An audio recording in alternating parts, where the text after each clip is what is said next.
My name is Jan Korbel. I'm a group leader at the European Molecular Biology Laboratory. I'm also senior scientist, and since the beginning of last year I'm the head of the new data science program at the EMBL.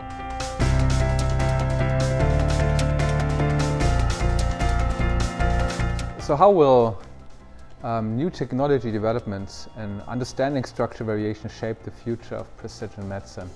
So far we've been looking into precision medicine. We've been really limiting ourselves, or focusing, I should say, on variations that are fairly straightforward to detect, single nucleotide variants that, for example, in the context of cancer lead to mutations, activating oncogenes or inactivating tumor suppressors. Now with new technological developments, we can look at what actually turns out to be the class of variation in cancer that causes most mutations, structural variants. We can begin to read them out and to link them to phenotypes and to clinical events.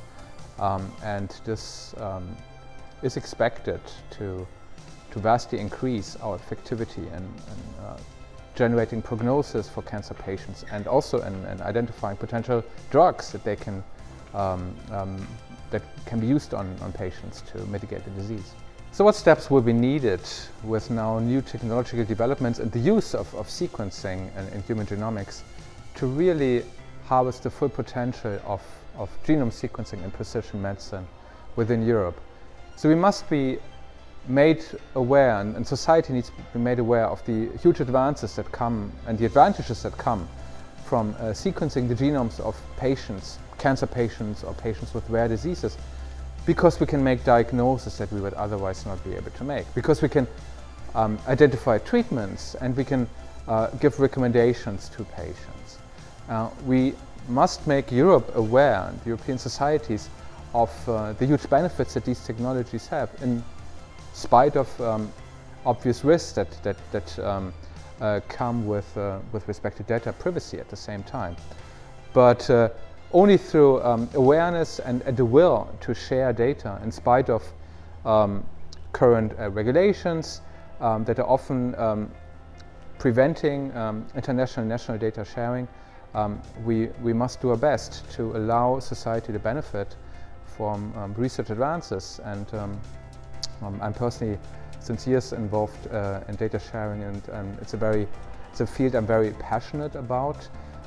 With new infrastructures that are being created in Europe, such as the Federated European Genome Archive, I do see us being very hopeful, and I do see many opportunities that we realize very effective data sharing for the good of patients in the future.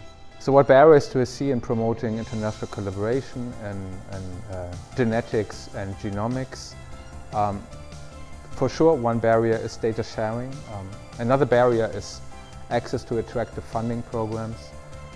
I can only applaud the ERC, which, with its various programs, including the starting consolidator grants and also the synergy grants and the advanced grants.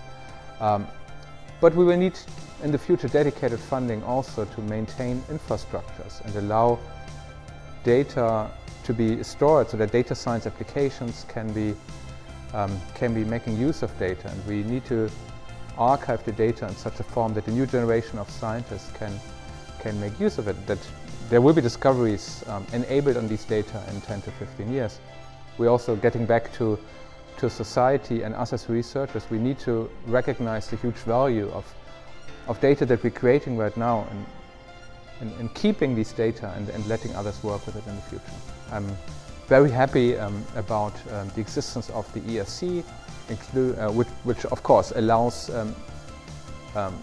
investigators to individually put forward projects, but they also allow, the ERC also allows small teams to put forward their research as part of the Synergy program. This is a system that only can be applauded and needs to be applauded. It would be good if Europe strengthens funding streams that allow access to key infrastructures and building up key infrastructures, so that we can keep data important for data science and artificial intelligence applications, in addition to maintaining programs such as the ERC.